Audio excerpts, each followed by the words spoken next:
Luck here. Okay, kids, I'm on the Holly Shorts train this week. Thank you so much. Let me start off by saying very, very quickly thank you to everybody who sent very nice wishes and prayers and thoughts and really cool memes and texts to me about this flood thing. It's been hard. It's been very difficult. So I'm very happy that Sam's decided to join me today. He has a wonderful film that he did at LA premiere, Holly Shorts. Adieu is the name of the film. But before we start talking about that, I want to talk about all things Sam Henderson. So, the first question I have is usually the most important. So, here we go. I want to know, you are infamous for saying that shows and games with your kids are like the thing. So, big question. Favorite show with them? Favorite game with them? Oh, wow. Well, that's really in the context of my daughter who made her film debut in my film. So the little girl in Aw, the film is my daughter, yeah. Karis Henderson. So when I say shows, it's going to her shows, her theater shows. She's a sophomore in high school now, and she's been doing theater since she Yeah. was, 6 or 7 years old, 101 Dalmatians and Frozen or whatever. And obviously, she's a daughter after my own heart. I love watching her perform. And so, yes, when she's not in something, we live pretty close to Dallas, where I have performed quite a bit. And so we'll go up to Dallas and we'll see shows. We'll go see a, version of Legally Blonde, or we saw Waitress a few months ago. And so I Okay. love spending time with her by going up and watching professional shows. We took her to New York for her 15th birthday last year and watched a bunch of shows, and so I love that. And then by games, my son's the opposite. He's a big meathead jock, and so he is probably somewhere now skipping school playing basketball. He's constantly he's constantly in sports. He's a year and a half younger than his sister, and he Sure. is 24/7 sports, basketball, football, track, baseball, and I know every parent is proud of their kid and their kid's the best, but my son really is a gifted athlete. We noticed he kind of had that spark at 4 or 5 years old, started playing soccer, and Aw. he's kind of the kid that's in the park throwing the ball, and somebody will go, "Wait a minute, who's that kid?" Kind of kid, or he'll be shooting or Aw. running or something like, "Hey, that kid's kind of fast." He's Sure. that kid. So yeah, when we're not doing our own stuff, we are fully occupied with the kiddos, which is one of my, as I said, which is one of my favorite things in the world. I love being occupied in that way. You betcha. And if you guys look on his social media, you'll note that he's been married for 20 plus years to the same beautiful woman. Yeah, So that's right. I have to ask the question, how come we don't see her popping up in a film and what's your favorite thing to do with her? Yeah, I think getting my wife in a film, that might be more difficult than winning the Oscar. So Oh, she would not be interested in that whatsoever. She did do one, she is an artist. Her art mhm. blends over into the photography, painting, drawing. She studied that as an undergrad, and she's a wonderful graphic designer and has to do some of that Okay. as a result of some of her. She's a marketing executive for the university, and so she has to do some of that for her job. But and she did some performance. I think she did some performing a little bit through college, but she is not an actor. I think No. that might be the end of our 20 years if I ask her to be in a movie. Okay, so much for that one. I guess movie making together is not the No, favorite. no, no, no. Maybe, So and I what? She would be, just for people out there, I think she would be a very good producer. She's very oh, organized, very type A, very, very smart. I think she'd be a great producer. I think one of these days, maybe we'll have one of these days we'll have one of those, I'll have one of those Christopher Nolan relationships. Christopher Nolan and his wife produce yeah. all their films. He writes and directs them. And so maybe I think that's about as close I could get her to the movies. Understood. Now, as to the favorite thing doing with her, because I see various dates and places, is there a favorite thing you all like to do? Because you're both pretty hectic at this point. Yes, I mean we always I know people who've been married for a long time will this will resonate with them. We're never able to do things on our actual important days. So our birthdays, we're doing something. On our actual anniversary, I'm off doing a show, or Sure. so we always do something 2 weeks before or after, or a month before or after. We have this wonderful place that we visited, I think 3 or 4 times now, where we went so our anniversary's in November, and so we went to this place in January, of course. Okay. for New Year's, there's this wonderful hotel and spa in Austin called Hotel Viata that's got this kind of Italian, rustic feel to it that we love to frequent whenever we can. We go down to Sure. Austin and we just, eat ourselves to death and get massages.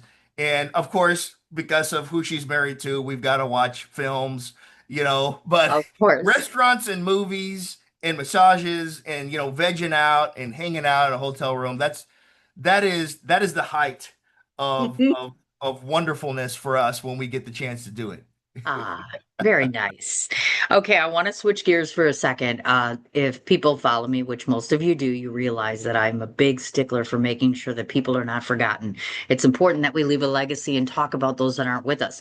So I was wondering if you could just share. I saw that not so long ago you had a friend that passed, Marion.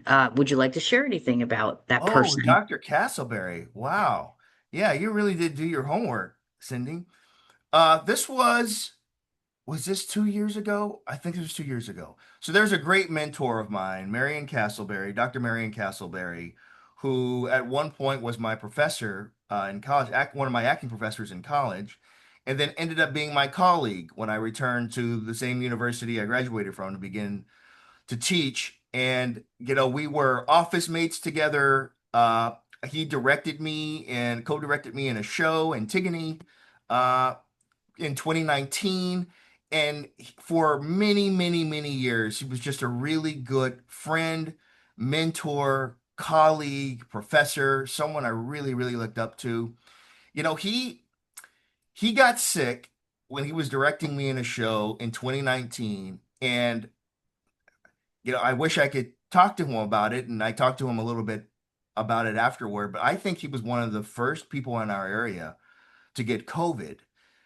And because it was so new, Okay. and it wasn't really in the full pandemic mode, I don't think people knew what it was. But all through rehearsals, he was coughing. He had to excuse himself, like this cough that would not go away. And then the pandemic happened, and then he got diagnosed with COVID. He was in the hospital a lot. And I think, in the end he experienced some long COVID difficulties that he never got over. And I think because of his age, it just got the best of him in the end. And so yeah, that was the most difficult part about that, Cindy, is when he passed away and both his when he passed away in his services, I wasn't able to be in town. I was actually in New York with my family and my son. My son was running a track meet in New York, and Ah, I got the word that he had passed away. And there's this really joyous thing being with my family and my son. And he was running this big national track meet. And then my really good friend was back home having his funeral services. It was this really bittersweet moment that yeah. particular summer. But yes, I still think about Dr. Castleberry often. And as a professor, I really try to carry on. I'm attempting to carry on his legacy as a great teacher. Thank you very much for that. Speaking of the teaching, I want to ask a question. I realize that you teach theater and film. Yes, So, ma'am. who better to ask than something like this? Nowadays, things have changed so much in film as far as technology, as far as streaming, and how we look at distribution, along with that wonderful thing they call AI. So, have you had to adjust how you teach and in the manner in which you teach film in particular to adjust to changes such as this? Not yet. I Oh, don't teach a lot on the technical side. I teach a lot on the directing side, story side, writing okay. side, acting side. And so the good news and the bad news is the things that I'm focusing on and I'm talking to students about, I don't think can quite get replaced too much by technology or AI. I still think Okay. we need human beings for the most interesting stuff, for the most meaningful stuff. Yeah. I don't think that's gonna get replaced just yet. Even as we dive into, I know there's a lot of conversations about AI and Hmm. how it might work with writing and these AI scripts, and people have been experimenting with that. But I mean, those scripts aren't any good yet. Uh, if you're taking the average of all scripts ever written and trying to write a specific script about something, it's still not very good. Right. it still lacks a certain amount of authenticity and the humanity part. And so thankfully I'm still in the mode where I can still talk about the people part of the process, Yeah. and technology isn't just yet quite disturbing. But, looking ahead, what I would like to do is, even when that time comes, talk about how those things are a tool and not talk about them out of fear. Not Got talk it. about them out of, oh, this is gonna make replace everybody, oh, this is gonna make everything worse.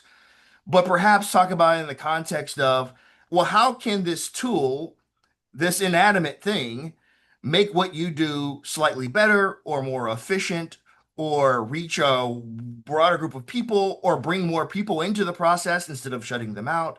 How Sure. can we actually use it as a tool, So yeah, Okay. I'm glad I still, at the heart of what I do, thankfully, I still really have to talk about people and story, which I think those two things are going to stick around in terms of those things being the most important thing. As long as Okay. those two things are the most important thing, we can figure out how technology, syncs with that in some particular way. I get it. I do. Now, you have been writer director for 5 different projects. So, my question is this: he has been named one screenwriter to watch by the Austin Film Festival, which is exceptional, by the way. Oh, thank you. Question relative to writing. There are some people out there that have literally said, and these are actual fellow writers, that screenwriting isn't really considered writing. Where do you stand on that? That's 100% false.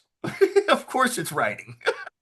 Of course it's writing. It's just a different form of writing. That's like saying, Right. uh, or if you don't write novels, it's not writing. So that means a short story isn't Right. writing, or writing poetry isn't writing, or even nonfiction essays and, journalism, then that's not writing. Right. Yeah, I mean, anytime you sit down to express thought through language, that is by definition writing. It's just a different form of writing. You Sure. can't even its close cousin playwriting, it's not the same. You can't write a screenplay like you write a play. You can't write a play like you write a screenplay. I mean, you Right. can, but I don't think in terms of how you're communicating that particular medium or form is going to be helpful if you don't commit to what that form demands. And so Yeah. screenwriting has its own demands, playwriting has its own demands. Teleplays, writing for television, has its own Mhm. demands. That's close to screenwriting, writing for a film or a short film, but still yet a little bit different. So yeah, I mean, I don't know who came up with that. It's absolutely writing. I've It's seen it. 100% writing. It's just a different kind of writing. Yeah, I've seen it more than once, and I've actually heard other people say it. And I get the context under which they're trying to say that, which reminds me, I should ask this question. I talk to a lot of first-time screenwriters who are always most confused about, is there such a thing as the best type of software to use? So do you have a Oh, recommendation for when putting screenplays together? I have a writing partner. And so I think almost all of our plays have been written on Writer Duet, which I have a Okay. subscription to. I love Writer Duet. I Okay. love they have the old school font, and they have a font that kind of looks like you're writing on typewriter. I really like Sure. that 'cause I'm an old soul. Yeah. Uh, but what I really like about Writer Duet, I recommend to folks who are writing teams, is that the both of you can write in the software in real time together if Oh, you're remote. nice. So Okay. my writing partner lives in Minneapolis with his family, and so we're often up, different times or what have you, and obviously not Sure. in the same spaces. I live in Texas, and so it allows us to work in real time. Uh, and there aren't many other software that can do that in real time. You have to kind of send Yeah. it back and forth or what have you. Right. So we really like that. I'm partial to writer do that because of that. But writing solo, the thing I recommend is if you're a first time screenwriter or you're just starting out and you're experimenting with it, it's not really something that necessarily you're trying to pitch or get produced or whatever. Celtics is free. Hmm. Uh, CELTX.com. You can set up a free account. Now it'll cap how many scripts you can write. I think Yeah. before you have to pay for a subscription, like 3 or 4 scripts. Okay. Uh, but I mean, it's how I learned how to format a screenplay. It'll guide you through how to format a screenplay. It's very simple, very intuitive. The only thing is that I would upgrade to a more professional software because it leaves a watermark. So if you put Ah, out the script or you send the script, it says Celtics on it, and you want to right. have that removed. Sure. So all the regulars, final draft, like all that's fine. I feel like final draft's a little expensive, but yeah, if you're just getting started, something like Celtics is great. If you have a writing partner or you want to write remotely with someone in real time, writer duet is terrific. Yeah, but then all the regulars like final draft will get it done. I think there's some famous directors who still use a typewriter, and didn't Paul Thomas Anderson write one of his scripts in Word? I mean, Yeah. it's just like, which I think is insane, but whatever it takes to get it done, Cindy, whatever it takes to get Thank you.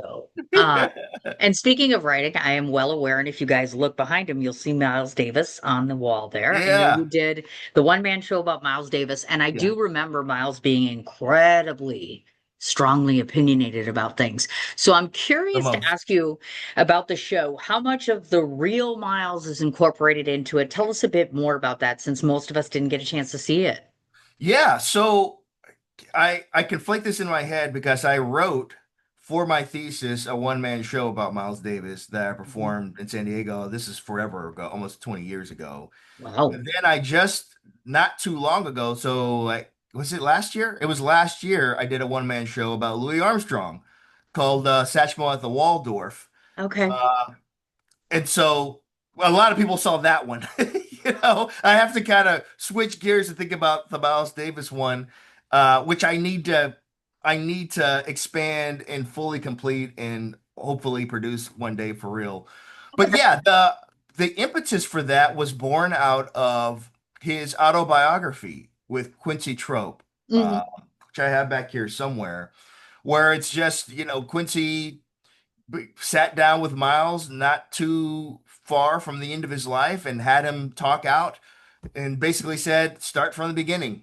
And what I think is really funny about his autobiography is I think there's quite a bit of fiction in his autobiography. I'm pretty sure there are things in there that are fairly apocryphal that he makes up about his experiences and about Okay. himself. But it's also authentically Miles. And so I borrowed a lot of the personality that I sensed from that book. That's supposed to be in his own words. I mean, it's a transcription of his words. Yeah. Um, I borrowed a lot of that sensibility and personality that I sensed in the book to create my one-man show about Miles. So a lot of it, I mean, none of it's verbatim because it's not a true adaptation of the book, Yeah. but it's definitely in spirit what that book is attempting to capture about how he feels about himself and the people he's interacted with, and of course the music that he's made. And so obviously I didn't know the man. I was a teenager when he passed away. I never saw him live, but I got introduced to his music when I was in middle school, and there's always been something about the music that he created that's really resonated with me in a really, really deep way, even though personally we're probably really different. Mhm. Outside of our race, I don't think we have very much in common in our love of jazz. Yeah. Uh, but there's always been something about the music he created that's drawn me in, and made me, yeah, learn something about myself as a result of listening to his music. And of course, the people that he shepherded along the way in his many, many great bands that he formed. And so, yeah, I tried to infuse as much as I took an educated guess on that one man show and tried to infuse as much of Miles as I possibly could. And I'm Nice. looking forward to revisiting it at one point. We'll see. That's cool. Very, very cool. So before we talk about your film, the other thing I noticed is you have more credits in acting than you do in writing and directing, 9 to be Yeah. exact, and your last role hasn't been since 2020. So what's up with that, Sam? I've been on stage. The stage stuff doesn't happen on IMDb. I know it doesn't. So, I'll tell you the truth, Cindy. All my training, all my academic background, all my training is in acting. I'm a classically trained actor. All my degrees are in acting. I've been a stage actor for over 20 years. And that's really that's the foundation from which I approach everything. My Sure. filmmaking, my writing, everything comes from the stage, comes from the theater, comes from what I believe I've learned as an actor, which is part of the reason why I really love working with actors as a director. I just love actors. I love acting. Yeah. Uh, But really, 2020 might be a good mark if I'm looking back on my career because that's where it really started to turn to just personally, creatively, the things that were more creatively fulfilling for me started to be working behind the camera and writing and Okay. directing. I'm just personally more interested in that now at this point in my career than Sure. the performance side or being in front of the camera. And quite honestly, the reason why the stage work continues is because I, I get paid handsomely to do it. So, it's a lot of work. It takes up a lot of time, Yeah. for every rehearsal I'm in or show or performance that I have, that's one less hour that I have to work on a script or Sure. build a team for a movie.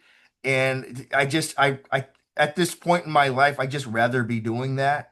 Yeah. And so, yeah, the Chris Rice, I'm not as interested. I mean, I still have a TV and film agent. I still audition for TV shows and Okay. stuff like that, but it's Got it. it's moved to the back burner for me creatively because I'm really focused on the writing, directing stuff because I just personally enjoy it more at this point in my life. Makes sense. Okay. Speaking of writing and directing, so Adieu, June 11th, 2025.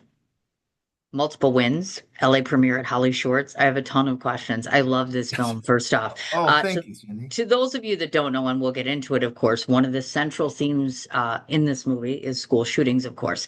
I looked at a statistic yesterday that indicated that as of July 2025, there have been a total of 33 school shootings in the United States, 19 in the colleges and 14 in K to 12, which is astonishing, and it's getting worse by the moment.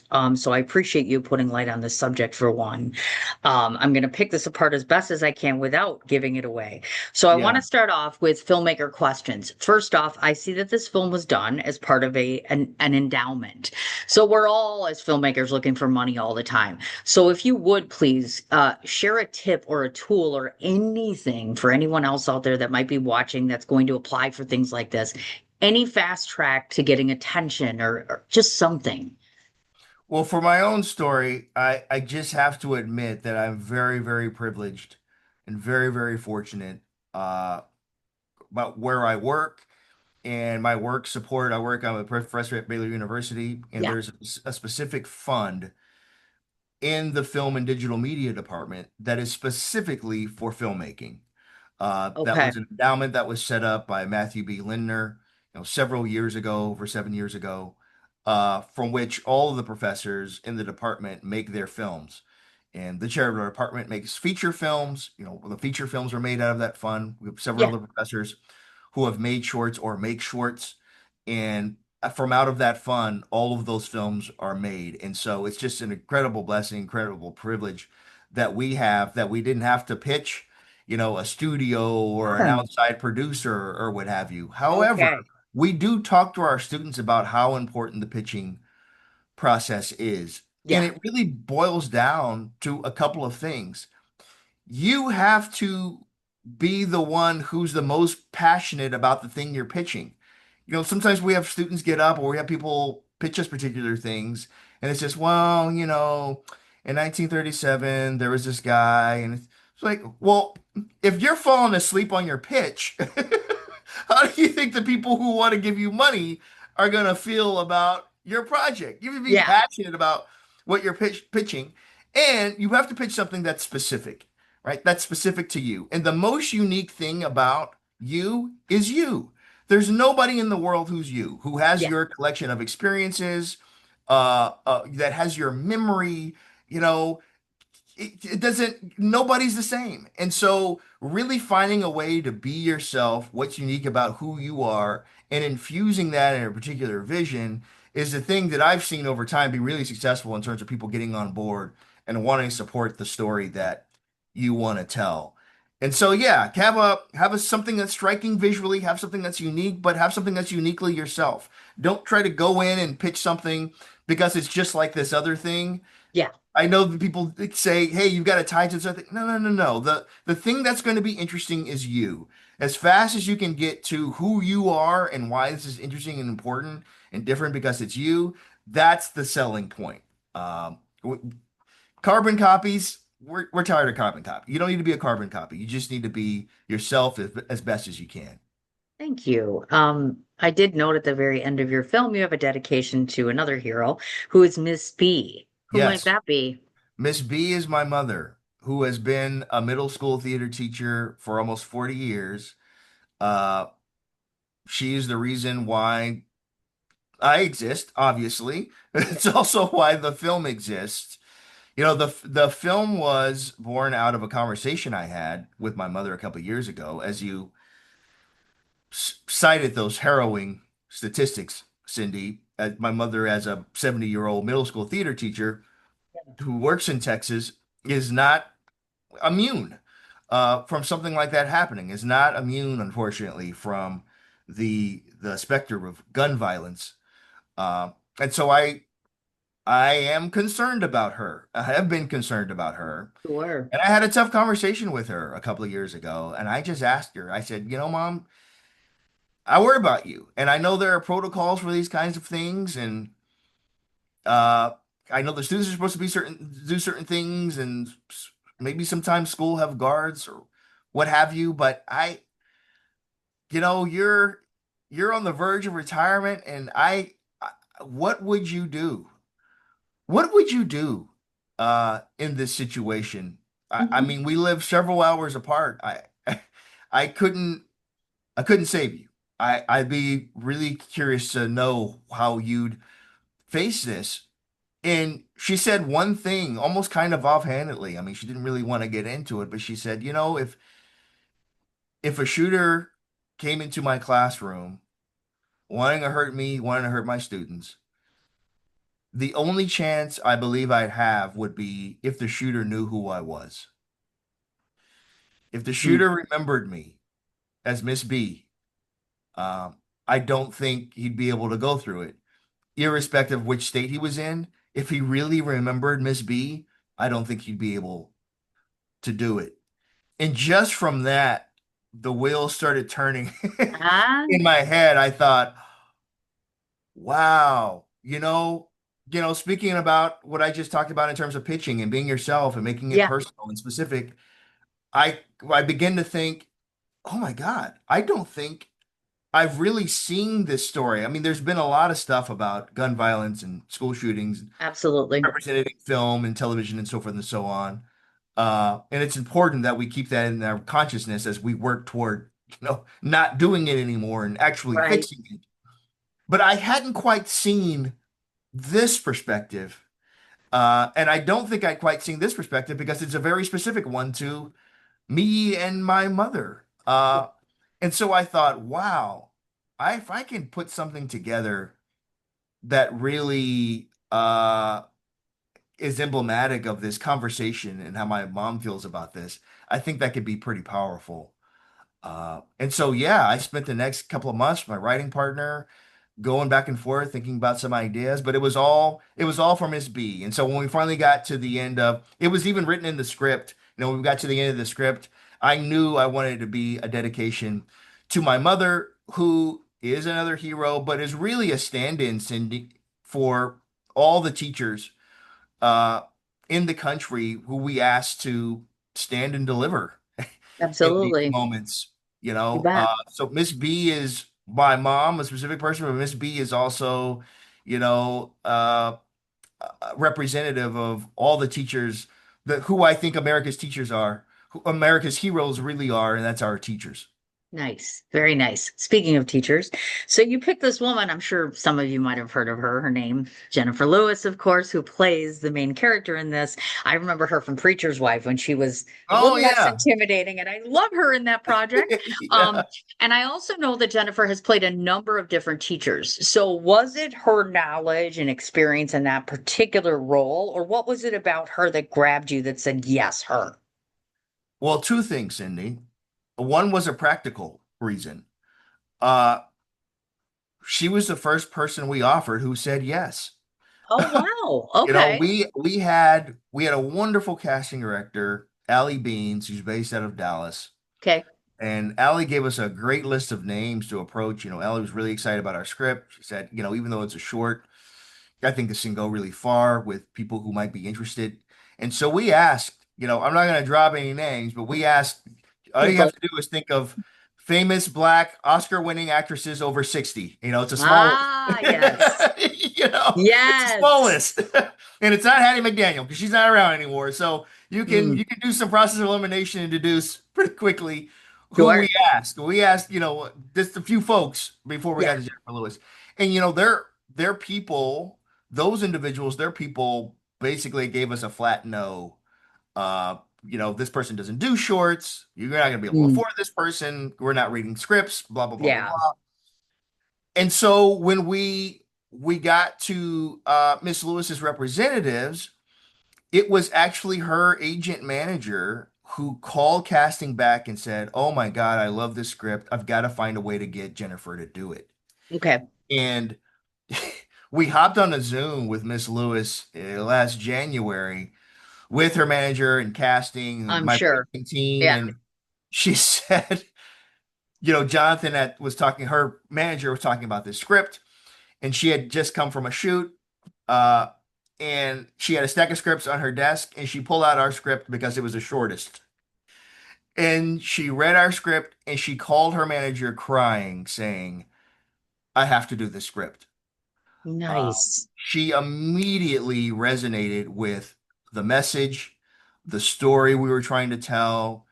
The Miss Hopkins character that she plays, it was something that was very meaningful to her. I think again, she thought about the teachers in her life, and she builds herself as an advocate, especially as relates to this particular thing. And Hmm. she viewed, I mean, we had to pay her, but she really viewed, she kept telling us she viewed her participation in this story as service. Uh, and she was at the Q&A at Holly Shorts, and she, Yeah. she echoed the same sentiment. She just said, "Hey, this is something that's really, really important to me, and it was a privilege to be a part of something like this, in some small way, getting this message out about how important this particular message is, and Yeah. most importantly, how important it is for us to take care of our teachers in the country." And so, yeah, I will go to my grave being convinced that she said yes because she was the first one to say yes because she was the first one to say yes to our script. Yeah. And we just could not have been, I can't imagine anybody. I mean, you've seen the film. I can't Yeah. imagine anybody else, even the other people, perhaps slightly more accomplished people that we were attempted to act. I can't imagine anybody else being in the film. She knocks it out of the park. And we just thought, one of the people on my producing team, she wasn't on our list initially, and then one of the people on our producing team recommended her. And our first thought was, well, she plays these kind of, most of her career, she's made a career out of these comedic roles and Yeah. comedic sidekicks, and you know, as she's gotten older, like through Blackish White, matriarchal or what have you. But we really haven't seen her do this dramatic, dig deep emotional stuff on film. She's been Sure. on Broadway several times. She's certainly capable. But it wasn't until I was digging through her biography and her autobiography, listening to her speak, she's a classically trained actress. Yeah. She has said yes to the work that she's been given and, has had a very lucrative, successful career as a result of saying yes to that work. But that does not mean she has been incapable of doing what she does in my film. She just hasn't gotten a whole bunch of opportunities to do that. And Sure. so, talking to her at the beginning of the process, and digging through her background, she was more than capable to do this. She's done this before. She's classically trained. And so it also ended up being on the other side of it, something pretty unique to put this actress that we're not used to seeing in Yeah. this situation and watch her do something that we're not used to seeing her do all the time. And wow, she really knocked it out of the park. She sure did. Not to give away too much to you guys, but obviously, as we mentioned, Jennifer's the lead. She is a teacher. She's teaching a class of students a Shakespeare play, Much Ado About Nothing. One of the things that stands out more than anything to me, besides the performances themselves, is the actual writing. Case in point, a few of my favorites that stand out, and I'm sure you've heard this 100 times. They can't pay me to love you. I can't tell you how significant that is. Or this stood out to me too. You plant an idea in the viewer's head and call it back later for emphasis. That's an incredibly powerful statement as well, for more than one reason, which I won't give away. Yes, Um, yeah, yeah. the shooter itself, when we come into play and we find out, of course, it's a student, a former student who actually happens to come into to her arena, so to speak. Um, the boy that played him, I'm curious to ask a bit about him. And I say that because I can imagine as an actor taking on a role such as this and what it represents is haunting. And I give you a lot of credit, by the way, because in your credits, you list a mental health professional, which is Yes. Yeah. super to see that. So tell us a bit more about the antagonist and how you found him. Yeah, so we had, yes, we did have mental health professionals available if for no other reason than we cast actual kids in Yeah. the film. And, Yeah. they had to, of course, they read the script and they knew what the context was. But we don't want to traumatize and re-traumatize the reality of this with Yeah. kids or the people who were working or, was available for crew members who might have, we don't want to, anybody relive the situation if they had to go through it. Uh, and so, yes, we wanted to make that available to our team Yeah. as we were making this film and be sensitive to that. But Zach Lane, I've mentioned this in several interviews. The guy, I can't name too many people ahead of him in terms of an MVP. I mean, he is an incredible human being. And as you can imagine, again, in the context of the film, it was beyond the Lewis stuff and getting her and offering people. Sure. He was that role was the most difficult role to cast, and it was also the role that we had to get right. Mm. you know, and we had to Yes. get it right in a couple of ways because we had to get someone who was going to be game to go through that arc, right? Be comfortable with that and really embrace what this individual is going through. Yeah. But we also had to get someone who, as themselves, was stable enough to handle that. You know what I mean? Like I do. we couldn't hire somebody who was too close to the role Oh, sure. and wouldn't be able to separate themselves from what we were asking them to do. Like we weren't trying to hire Daniel Day-Lewis and somebody to method their way through being the school shooter. Like I get it. we Yep. needed a really good actor who understood what we were doing, but who, in their personal life knew that they were being asked to do something, to go a certain place, being comfortable with that, but can also remove themselves from that. Sure. And so, yeah, we saw a ton of tapes because we did a nationwide search. Uh, saw tens and tens and tens and tens and tapes. And there was something about Zach's initial tape that struck us as interesting. He had an Okay. interesting look. He had an interesting take on the audition piece on the sides that we'd given those particular actors. And so he ended up being in a small group of callbacks that we had, and then we had him audition. We called him back and we had him do scenes from the script.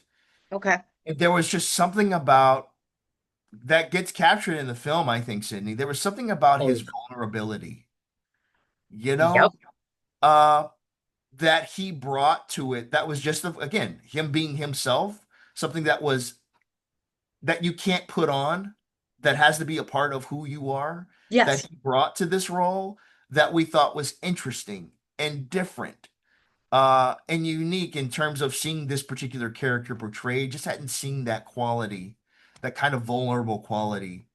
Because we had a lot of people who, did this twirly mustache villain version of this character, Mm. which is fine. That's how that person should be viewed. Sure.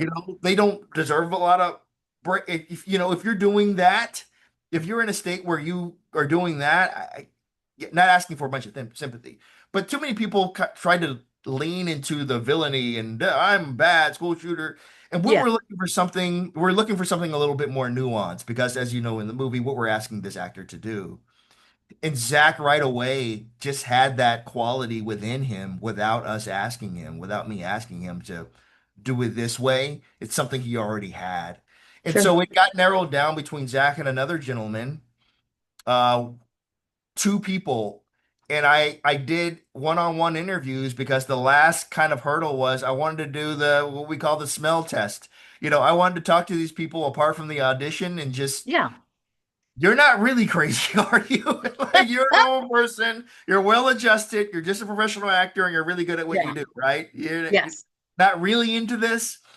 Um, and yeah, I just did. It was really close between two individuals, and at the end of it, Cindy, I just made a gut check, and I just said, I feel really good about Zach. I feel really good about how he's talking about the role, about how he's talking about his background and how he feels about it, and the story we're trying to tell. And the other guy, in terms of performance, I mean, he had a very different look, and but I thought he was just as good, and we just made a gut check on it, and I relied on my team, and they felt the same way, and we chose Zach. And once again, much like Miss Lewis, I cannot imagine anybody else outside of Zach Lane doing that role. I mean, he was just such a wonderful person to work with.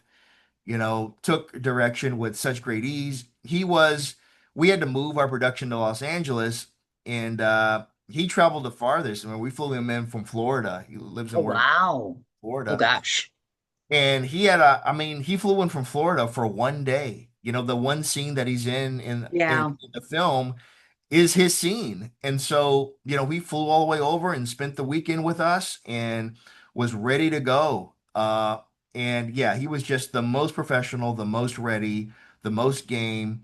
And then, you know, apart from actually shooting the role, just such a great person, a well-adjusted person. And so we got once again, we got really lucky just being able to find the perfect person for this role. We kind of needed a unicorn for that role, and we found him. Hmm. Now, looking at this, it's interesting to me because, of course, I'm a writer myself, so Yes. I'm well versed in knowing what to do about nothing. And I looked at it and I thought, now that's an interesting thing for him to pick until I realized, and I'm not sure everybody knows this, but the actual definition of the word ado literally means a state of agitation and emotional upset. So very, very fitting on that, in case you guys didn't know that. Now, I'm going to ask you this question about the film.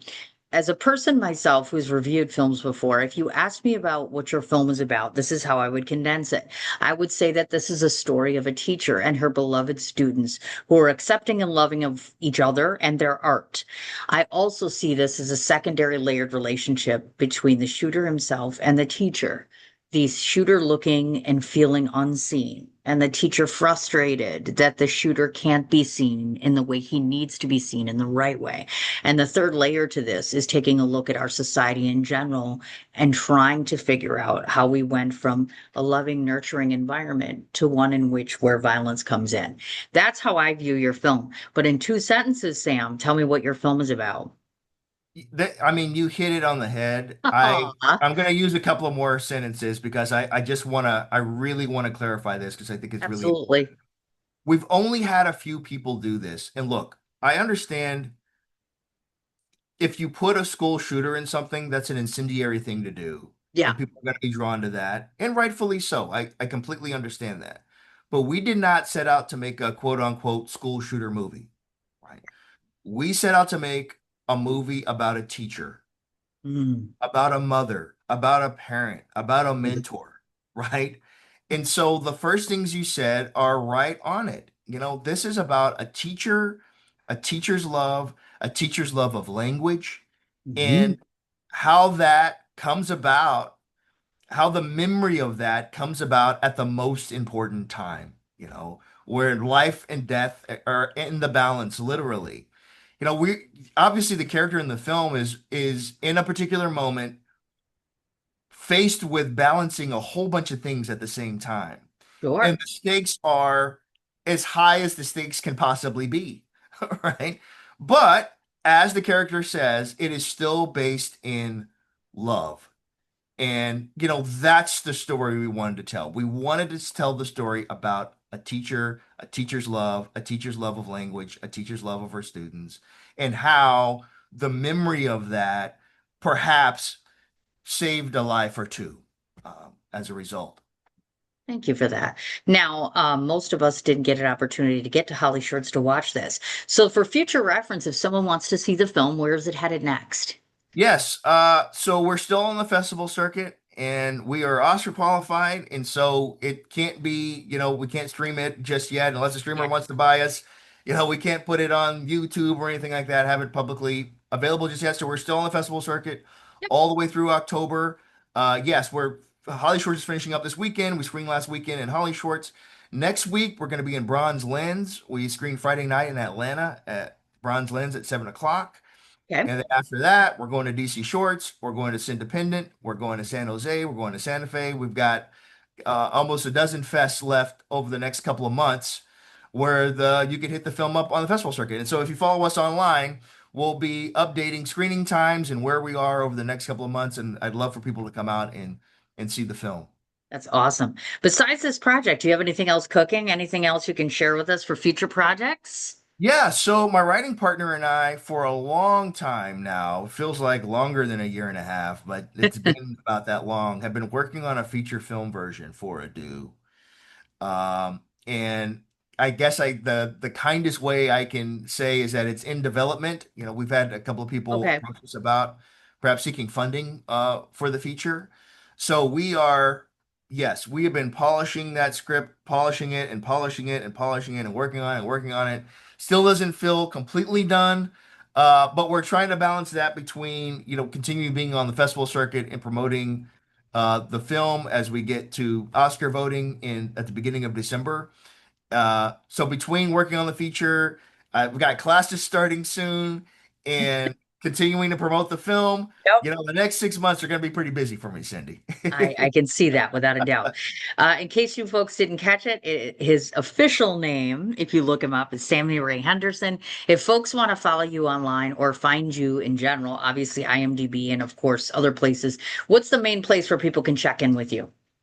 Sammy Ray Day, SammyRayday on Instagram. But even if you don't follow me personally, please follow the film on Yes. Instagram at ADO_short film. And that's where I'll be providing all of the updates for where the film is and how it's doing and all that good stuff. All that good Love for stuff. you to follow Exactly. us. Yes. Before I let this man go, this is what I'd like to say. I have found through the course of my career that most actors, filmmakers, and writers never get a chance to hear this enough. So I think I unilaterally speak for a bunch of people who have yet to see the film. First off, deep appreciation again for bringing the subject matter first and foremost, not just about the shooting side of things, but the dichotomy of relationships and how important they are between educators and their students and people in general. So thank you for that. And second of all, I'm just, even though I just met you, incredibly proud of you. I Oh, just can't say it more than that. I mean, it's just everything that you have done and the way that you've done it, and you continue to educate yourself. You really are a beacon in this industry. And so we appreciate you. wow, Cindy, thank you so much. That's incredibly meaningful. Thank you. Absolutely. You betcha. Let me